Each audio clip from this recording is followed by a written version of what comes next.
رمضان رمضان رمضان شام صالح شام صالح مہدی فرزند زہرا مہدی زہرا کرتے ہیں دعا مہدی شاہ صاحب زمان رمضان رمضان ماشاء اللہ لا حول ولا قوۃ الا باللہ العلی العظیم اعوذ باللہ من الشیطان الرجیم بسم اللہ الرحمن الرحیم الحمدللہ رب العالمین الصلاۃ والسلام علی اشرف الانبیاء والمرسلین وعلی آلہ الطیبین الطاہرین المعصومین لعنۃ اللہ علی اعدائہم اجمعین اما بعد قال سبحانہ وتعالی فی کتابہ المجید بسم اللہ الرحمن الرحیم بقیۃ اللہ خیر لکم ان کنتم مومنین۔ آج 10 ماہ رمضان اور میں دوبارہ آپ کی خدمت میں النور چینل کے ذریعے سے حاضر خدمت ہوں، چونکہ آج کا دن خاص نسبت رکھتا ہے جناب خدیجۃ الکبریٰ سلام اللہ علیہا سے، کیونکہ آج کے دن جناب خدیجۃ الکبریٰ اس دنیا سے رخصت ہوئی تھی۔ 5 سال کی ظاہری عمر مبارک تھی خاتون جنت جناب سیدۃ النساء العالمین کی، جب ان کے سر سے جناب خدیجۃ الکبریٰ کا سایہ اٹھا تھا۔ اور یہ وہ عزت مآب اور عظمت مآب بھی ہے کہ جو تقریباً 25 برس پیغمبر کی شریک رہیں اور جب تک رہیں لا شریک رہیں، یعنی ان کی موجودگی میں عالمین کے رسول نے کوئی اور نکاح نہیں کیا۔ اور اس بی بی کی عزت اور عظمت مجھ جیسا طالب علم کیا بیان کر سکتا ہے؟ صرف اتنا کہنا چاہوں گا کہ اسلام آنے سے پہلے بھی عرب کا وہ غلیظ ترین معاشرہ اس بی بی کو طاہرہ کے نام سے یاد کیا کرتا تھا، اور اس جہالت کے دور میں بھی اس بی بی کا دسترخوان بہت زیادہ وسیع تھا، اور لا تعداد لوگ اس بی بی کے دسترخوان سے روزانہ کھانا کھایا کرتے تھے۔ آج اس بی بی کی رحلت کا دن ہے، اور میں سب سے پہلے حضرت امام زمان علیہ السلام کی خدمت میں تعزیت پیش کرتا ہوں، اور آپ مومنین کی خدمت میں بھی تعزیت پیش کرتا ہوں، چونکہ عزاء کا دن ہے۔ اور میں یہ بھی آپ کی خدمت میں گزارش کرنا چاہتا ہوں کہ ہمارے اور آپ کے درمیان جو موضوع ہے، موضوع کلام، وہ ہے حضرت امام زمان علیہ السلام کی ذات مبارک۔ اور آج اس ماہ رمضان کے پہلے عشرے کی آخری قسط، چونکہ میں پہلے گزارش کر چکا ہوں کہ کس طرح صاحب زمان امام نے ان کے قدموں کی خاک پر ہماری جانیں قربان غیبت میں مومنین کی مدد فرمائی، چونکہ اس عشرے کا یہی موضوع تھا۔ اور کچھ واقعات میں جناب کی سماعت ہو کے نظر کر چکا ہوں۔ ایک بات اور آج کرنا چاہتا ہوں۔ ایک مومن جس کا نام تاریخ میں ابو وفا شیرازی ہے، مومن تھا، اہل بیت کے محبوں میں سے تھا،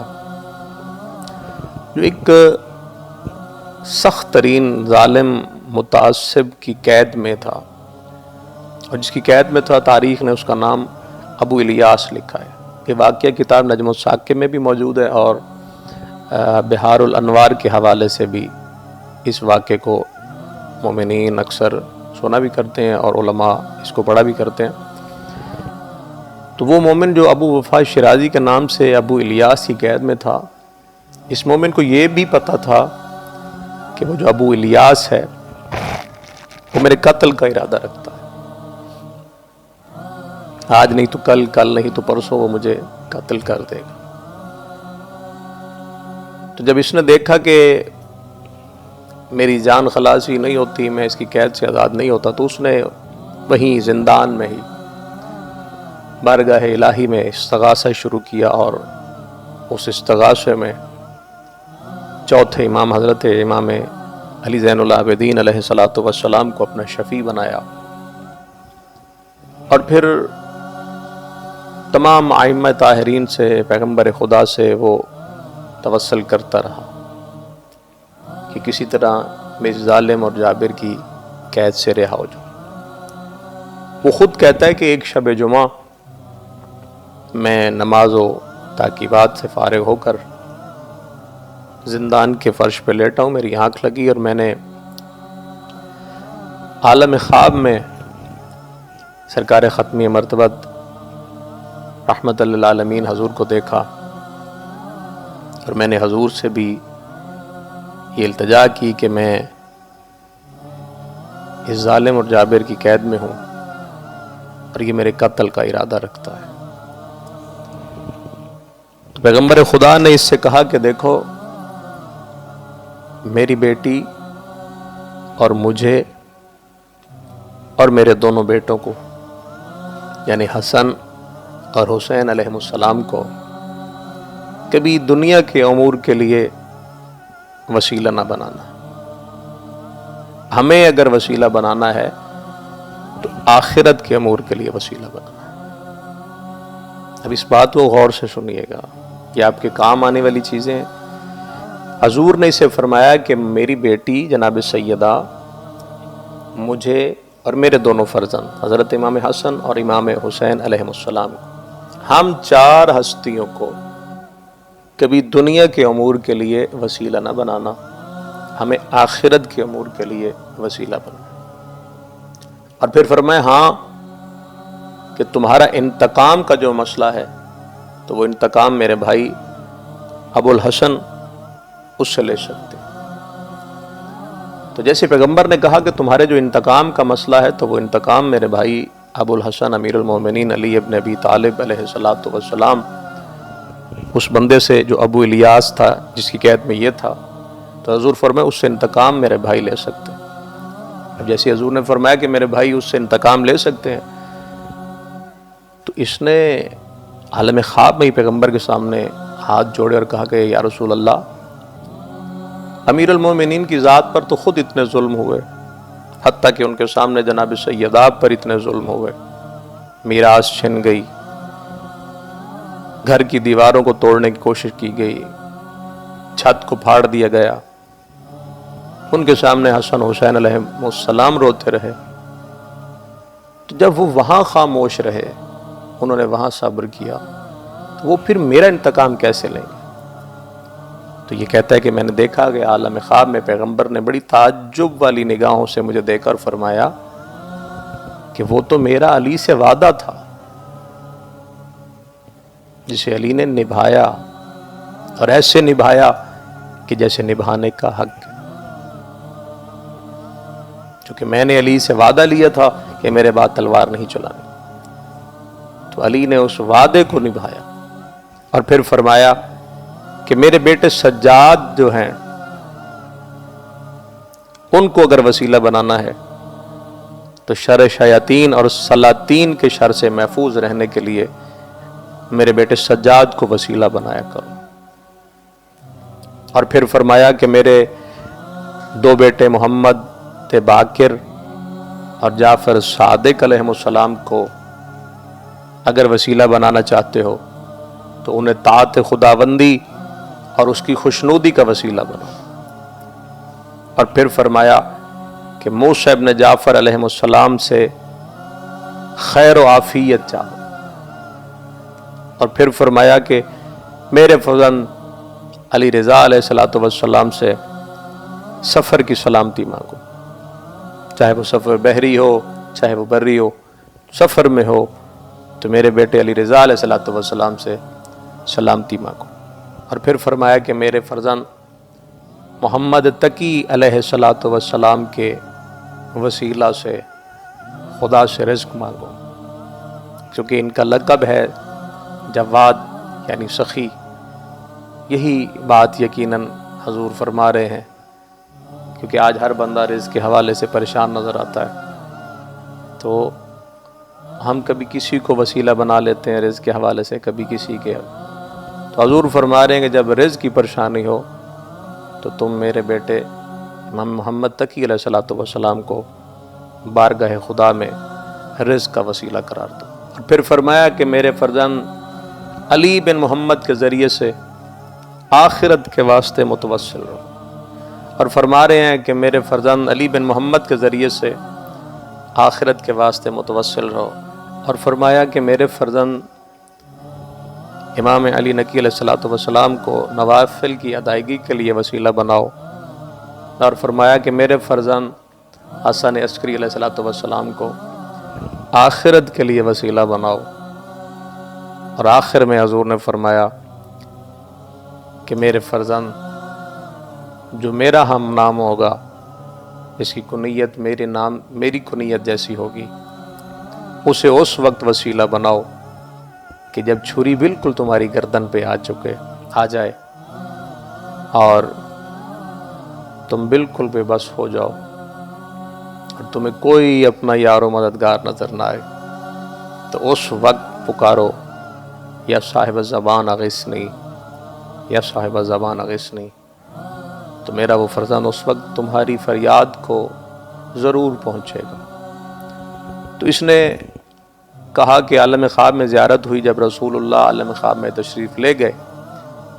تو میں نے پیغمبر کے حکم کے تحت خواب میں ہی استغاثہ بلند کیا، اور ابھی میں استغاثہ بلند کر رہا تھا کہ میں نے دیکھا کہ آسمان سے کوئی گھوڑے سوار اترا ہے، کہ جس کا نور آسمان سے ٹکرا رہا ہے، جس کے ہاتھ میں ایک نیزہ ہے، اور میرے قریب آئے اور مسکرا کے فرمایا کہ جاؤ، ہم نے تمہارا کام انجام دے دیا۔ کام انجام دے دیا کا مطلب یہ ہے کہ تم بہت جلد ابو الیاس کی قید سے رہا ہو جاؤ گے۔ وہ کہتا جیسے ہی دن ہوا تو میں زندان میں بیٹھا ہوا تھا کہ وہی ابو الیاس جس کی قید میں تھا، جو میرے قتل کا ارادہ رکھتا تھا، تو وہ میرے پاس آیا اور مجھ سے کہا کہ سچ بتاؤ کہ تم نے کس سے استغاثہ کیا تھا؟ تو اس نے کہا کہ میں نے اسی سے استغاثہ کیا تھا کہ جو ہر فریاد کرنے والے کی فریاد رسی کو پہنچتے ہیں۔ میں نے اپنے وقت کا امام زمان علیہ السلام سے فریاد کی تھی۔ اس نے کہا جاؤ، میں نے آج تمہیں آزاد کر دیا۔ ایک بات یاد رکھیے گا کہ جیسے پیغمبر نے فرمایا کہ چھری گردن پہ آ جائے، چھری کا مطلب یہ نہیں کہ گردن پہ چھری ہی آ جائے تب امام کو پکارا جائے، نہیں، مطلب یہ ہے کہ جب دیکھو کہ اب ہمارا کوئی بس نہیں چلتا، چاروں طرف سے مصیبتوں میں گھر جاؤ، اب وہ مصیبتیں دنیاوی ہوں یا دینی ہوں، کوئی سمجھ نہ آ رہی ہو، بالکل انسان بے بس ہو جائے،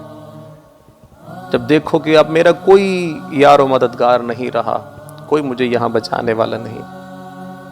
تو اس وقت اپنے امام کو پکارو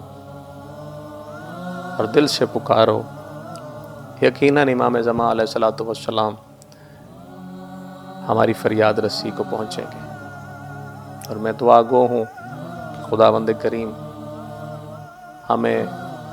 اس امام کی یاد میں زندگی گزارنے کی توفیق عطا فرمائے، اور دعا کرتا ہوں کہ کبھی بھی کوئی مومن اپنے وقت کے امام کی یاد سے غافل نہ ہو۔ السلام علیکم۔ Ramzan